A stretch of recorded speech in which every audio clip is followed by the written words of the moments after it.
Hi, welcome to my channel and to this corner where stories bloom like spring gardens. I know that lately the winds have carried many grey clouds over Canada, with work sometimes scarce, social services strained, economic hardships, and the political landscape agitated. But today, I want to open a large window to let the light pour in, to remember the beautiful and delicate things this country has gifted me. I say this from the heart of an immigrant who has woven her life here for 16 years.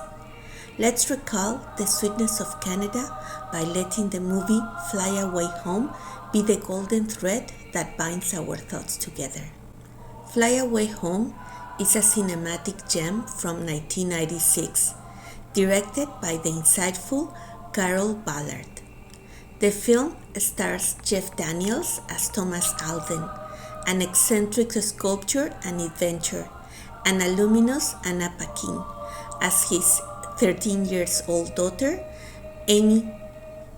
Amy is sent to live with her estranged father in rural Ontario after her mother, Elaine, a recording artist, dies in a car in New Zealand.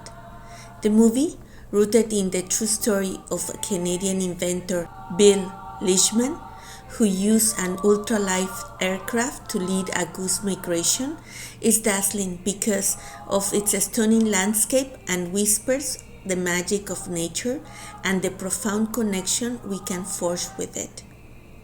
The crew worked with real geese, making the migration scenes a tangible, breathing act of hope and freedom. My own arrival in Canada was in Chatham, an Ontario town so serene it seemed painted with watercolors.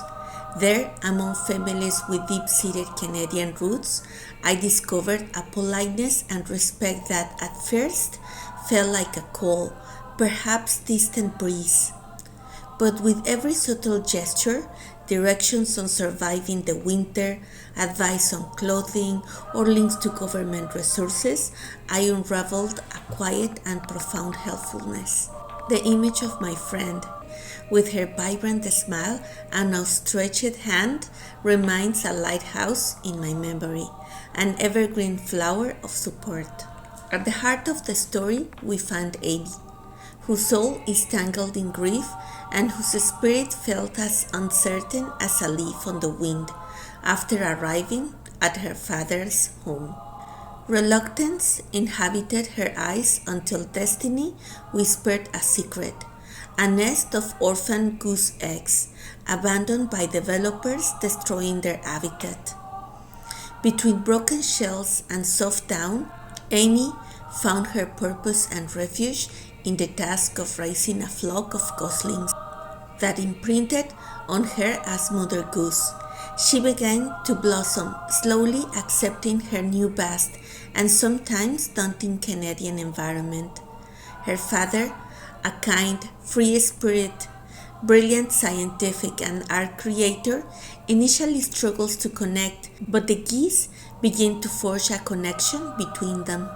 After several years, my roots extended from the towns of Ontario to the vibrant mosaic of Vancouver. It was in the crucible of my work that a beautiful garden of friendship flourished, a diverse tapestry of immigrant souls from Mexico, Brazil, Ethiopia, China, Iran, Portugal, India, and South Africa. And in a very Canadian dance of inclusion, we began to share our own vibrant roots. My cheerful friends formed a tight community where we share patience and love. Like different colored flowers growing in the same garden, each contributing its unique fragrance, we created a symphony of cultures and experiences beneath the vast Canadian sky. Returning to the film, Amy, like the changing seasons, slowly intertwines with her new Canadian surroundings. Any patience for caring and protecting her geese drives her to seek union with her father Thomas. They realize they must find a way for the birds to migrate south for the winter, as they would otherwise have their wings clipped by animal control.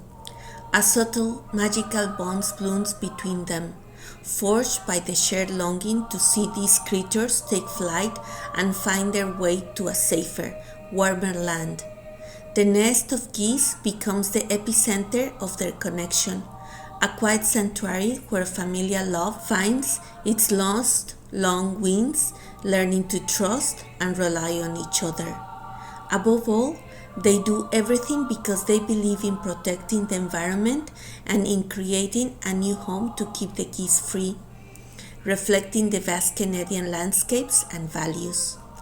Amy and Thomas, from a tight community with their new friends, experience Canadian traditions together, like when they gather to play music or carve pumpkins with lights for Halloween. Canadians, as I have learned, carry their traits of being calm, polite, and helpful deep within their culture.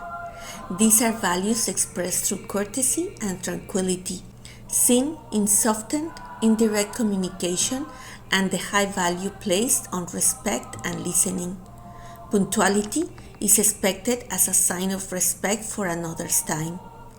This quiet culture allows for help and mutual support to flourish. Furthermore, in the Canadian business culture, decisions are rarely made by one voice. Instead, they are more democratic choices, prioritizing the best approach for everyone rather than the voice of one person or group. Their foundational belief in diversity and inclusion means that respect and courtesy extend to everyone, regardless of origin, fostering a truly welcoming land. The final part of the movie is a visual symphony of hope and determination.